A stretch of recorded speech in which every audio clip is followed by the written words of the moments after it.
Hi, Dermot. Thank you very much for being on the Business Spotlight podcast. Appreciate you taking the time and looking forward to hearing what you've got to say. So, how about you start off by telling us, introduce yourself, tell us a bit about what you do. I'm Dermot McKeever. I'm the CEO of a company called Power for Planet. And we are a company that turns non-recyclable waste of any sort into green energy. And the energy could be electricity, could be hydrogen, biogas, anything of that ilk. So we are a promoter of what we believe to be the best renewable on the planet, which is studiously ignored by virtually everybody. It's ignored in our UK energy transition. It was ignored at COP26, COP27, and I'm sure will equally be ignored at COP28. Excellent. How long have you done that for? We started the company about 3 years ago. My business partner and I had a solar business, which we still have, that we've been running for a couple of years. But about 3 years ago, I had two prompts to do it. One was I was invited to look at helping to fund a big waste to energy plant on the old concert site in the northeast. And I was on holiday with my children and my daughter. We were doing the breakfast morning pickup of plastic in Thailand. And my daughter suggested that, as she put it, perhaps you could get your finger out and do it for the rest of the planet. So I said, yes, darling, as one does to one's daughter. Fair enough. Fair enough. And in terms of COVID, was there an impact? Obviously, it took 3 years. It was about the sort of time it was kicking off. Not really, because we do a lot of our meetings because it's a global business, not just a UK business. So we do quite a lot of meetings via Zoom anyway. So it cut down the travel, which I think is a good thing. Obviously, we're trying to have as green a footprint as we can. And to be honest, we were just getting started. So we were starting to build our sales capabilities, starting to build our network, starting to build our understanding of the marketplace. So we had probably a 2-year period of research, which I led with our engineer, Alice. And so it sort of passed us by in many ways. And it didn't have any meaningful impact on our business, although I recognize the impact it had on lots of other businesses. And was that the plan, the 2-year sort of planning process? Yeah, we're an IP-led business effectively. So the reason that power derived from non-recyclable waste isn't a big renewable is because the technology providers, of which there are numerous around the world, are very difficult to engage with if you're a client, and similarly the clients are quite difficult to engage with as well. And we sit in the middle. So we thought it would be good to understand exactly what they do. And at one side, on the organic side, which where we're talking predominantly about farm waste, about food waste, you've got a process called anaerobic digestion, which is relatively straightforward to understand. On the other side, in terms of things like plastic covered woods and things like that, we're talking about, I think, a process called pyrolysis, which has got a lot more depth to it in terms of the chemical engineering behind it. So it took us a while to understand that. And we spent that period of time also building a global database of these providers, which is the only one in the world. And it's richer than simply a collection of these, these are the companies. You could Google the companies, but we know a lot more about them now. And that's what we really spent that 2-year period doing, whilst building our network of sales introducers. Okay, excellent. Thank you. That's a good explanation. So in terms of the future, what does that look like, and what do you see as the main challenges moving forward for you?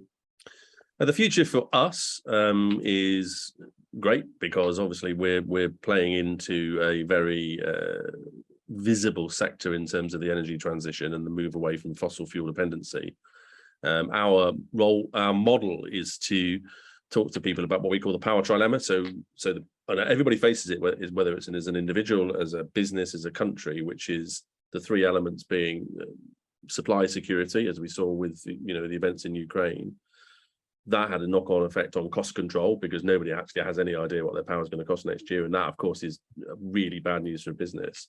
And the last part of our trilemma is the environmental enhancement, where people are using fossil fuels still and should be moving to renewables. And the way you get around that, whether you're an individual or a business or a country, is you go off the grid. So you actually create your own power. And that's what we do. So we work with our clients to create their own power. The environmental enhancement bit isn't going away anytime soon, neither the cost and probably the supply security. So as we look forward, it's a very happy business for us to be in terms of what happens next. The challenges are to get, as you'll see when you look at the outcome of COP27, is actually getting people to take action. So because we're pressing on 3 buttons with a business, we tend to get there. And it's still disappointing, really, that they should be doing it because of environmental enhancement, but they're actually doing it because of profit. So I don't mind why they do it, because I still get the environmental enhancement. But actually that shift hasn't taken place. Whatever anybody tells you, and whenever everybody's got an ESG, someone in charge of it, someone's got something to do with sustainability, they've got directors of this, that, and the other, it doesn't make a blind bit of difference if the numbers don't work. And that is from absolute personal experience. They are not moving until you make those numbers look good. Yeah, really interesting insight, and as you say, very, very topical and really interesting insight into the key things to actually get it to work. So, I mean, what, in terms of, you've been going for 3 years now, what would you say has been the biggest learning for yourself as a business owner in that time? That people don't understand that. So if you like, plastic is a good example. So everybody talks about plastic. There's always pictures of plastic in the oceans, of turtles and things like that. And people, they sort of are getting to the point where they understand that it's bad to ruin our oceans. If there was one thing you don't want to ruin, it's your oceans, because that's what makes our climate work. So people don't really understand that. But what they also don't appear to understand, the biggest challenge for us is to say to people, when you throw plastic away, and we was caught yet again taking it to Turkey, I think this time, but it's fuel. You can take that, you don't, far from the fact you shouldn't be putting it into landfill or ocean dumping it, it's actually fuel. So when you're looking at, we haven't got enough gas, we haven't got enough oil, forgetting what one thinks of fossil fuels, you go, yeah, but the stuff that you're shipping over to Turkey, you can put into a machine and you can turn it into green energy right here in the UK anytime you want. And unlike solar and wind, it's 24/7, because those machines will run all the time. Any form of non-recyclable waste virtually can be turned into power. So it's a bit like, an oil refinery just giving their petrol away or busing it somewhere else. Why would you do that? So this stuff is energy in itself, in the global sense. So you take it, you put it into a machine, and you produce the power that we want. And it doesn't need to be shipped anywhere. It can be done right here in the UK. That's brilliant, actually. It's a message that would be great to get out there more and more. So fantastic. We're trying. Yeah. I've been trying to help a bit too. Yeah. And what advice would you give to your 18-year-old self?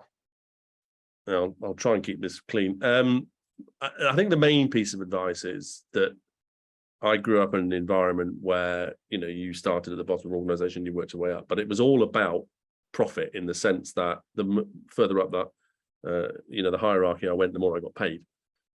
So I pursued profit. I was in financial services for 30 odd years. So I pursued profit as my motive, and actually I should have pursued purpose. I should have done something, that I love. So, with my children, I've worked very hard for them to go and do something they love. So Charlie loves sport, so he's doing a sports business management degree, and Izzy loves academia, so she's at Cambridge reading classics. So they are going to be doing things they actually love. I never had that thought process. I didn't have a lot of money when I was growing up, so I got into a company that would pay me a lot, so I just stayed there. And there's nothing wrong with that, but it's soulless. There's nothing really that you get from that. Enhancing pensions and things like, the sale of pensions in the UK is, okay, fine, but it hasn't really helped. Whereas what we are doing now, the purpose we have now, is much better. And I think, this generation of 18-year-olds they're going to expect they're going to get paid, but they're going to want a purpose. They're going to want to join a company that's got a purpose and is doing something about the things that we see all around us. So if I was talking to my 18-year-old self, I would say, pursue the thing that you love. So you'd now be talking to a Premiership football manager, because that's what I really loved when I was 18. And I just didn't do that, Yeah. And if you had the capability, I was a reasonable footballer, I would have ended up in football management. And it's not, they get paid lots of money, but it wouldn't be that. It's just that I love football. Yeah. So I should have done that.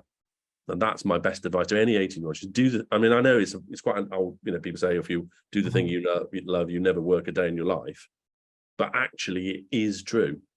And we all, not all, lots of us spend lots of time doing things we don't really love. And of course, you spend a lot of time doing it. You spend 8 to 10 hours every day doing this stuff. So do something that you love. If you'd have been, so if Charlie's standing in a football stadium somewhere, or a rugby stadium, or a sports stadium somewhere, and that's his working environment, he's going to love it.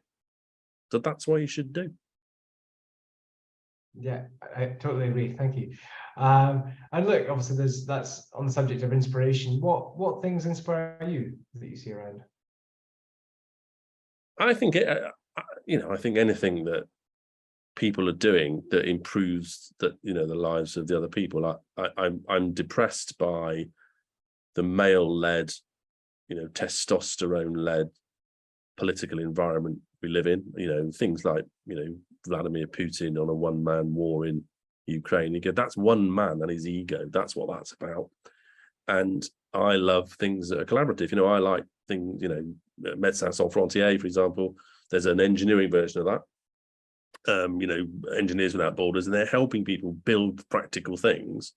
I find that inspirational. I think that people who go and do things, not because they want to get paid or anything like that. They just want to go, let's build a well. Well, let's build a well then. Let's get on it. Let's do that. And I would say, years ago we used to have national service. Used to do 2 years in the army. But I think if you're going to be an engineering grad from our great universities, and for 2 years you should go and do something like that. That should be the payback. You shouldn't have student debt. They should say, right, well, if you're an engineer from Cambridge, for example, you're going to be a bright guy or a bright girl. Let's go and do something to help other parts of the globe that are affected disproportionately by the climate emissions that we have from the north, the global north. And that, I think, is useful. That, I think, is inspirational. That, I think, is what we should do as a society. When I see people doing things like that without any hint of anything in it for them other than the fact they're helping, that's all the inspirational stuff you see. When you watch Greta Thunberg, and I don't necessarily agree with everything she says, but when you look at it, you go, she's not wrong, because what she's actually saying is we've already got the technology. You lot, my generation in particular, should start doing it. And you can do it. We can build solar parks. We can get enough energy from the sun, enough energy from the sun, enough photons hit the earth every single day to power us for a year. We just haven't built the infrastructure to deal with that and to cope with that. And we need to get on with it. So the inspirational things around us are people doing things, not talking. We've seen a fantastic example in the World Cup in Qatar. They were going to wear the One Love armband. Now they're not, because FIFA said Harry Kane wears it, he's going to get booked when he walks on the pitch. What? Really? But, they've gone with the money. That's not inspirational to me. The inspirational stuff is somebody who does walk on the pitch and gets booked. Yeah. And you go, go on then, book me. Not sure it'll happen, but, that's what I think is inspirational. I think we are in that era, I think, where we do have to challenge. We have to stop saying it's okay, because it's just not okay. Things we're doing to our planet and our environment, they're just not okay. And that will take a change of emphasis away from constant growth and the dynamic we have at the moment. So you saw last month, I think we had negative GDP growth, and everyone went into meltdown again. Well, actually, what's so bad about that? What actually happens then if you don't have positive? Nothing, actually, because it's a strange measurement that we've invented. It doesn't really exist. No one would know. I mean, would you go to work and go, oh, we went backwards at 0.2%? Who knows? Who would know that? But we got all markets will go down and things like that. Not inspirational. So I think this generation, whilst they inherit a pile of crap from us, I think come into it knowing that, and hopefully will follow a slightly different path from us, and it won't be all about growth, and it won't all be about money. Thank you very much. Great. I enjoy your passion about it too. As a final thing, Dermot, have you got any offers or any news you would like to share with our audience? Sorry, say that again. So I didn't quite. As a final thing, have you got any offers or any news you would like to share with our audience? I think the news from our side is that the things are starting to change, and that actually people are starting to understand the impact they have on the environment. And we're starting to get more and more and more. So we're just moving up further and further and further in terms of people looking at what we're doing and us looking at what other people are doing. And there's collaborative frameworks out there. So we've been able to collaborate with a couple of universities, and one in particular, London, South Bank University, on materials testing. And those things are starting to happen. And whilst public-private partnerships have had a bad reputation in the past because they haven't tended to work in things like the NHS, they are a good idea. And that's where we're headed. So our desire is to get our message out. And so the real purpose behind what we're doing is not to do the projects necessarily. It's to actually build a platform where people can do their own projects. And we'll have that platform ready in the Q2 of next year. Excellent. Well, thank you very much for taking part. Really listening to you and finding out more about what you do. Thank you. It's great to see somebody who's on purpose and passionate with what they're doing. So thank you for that. Thank you for sharing. Okay, no problem at all.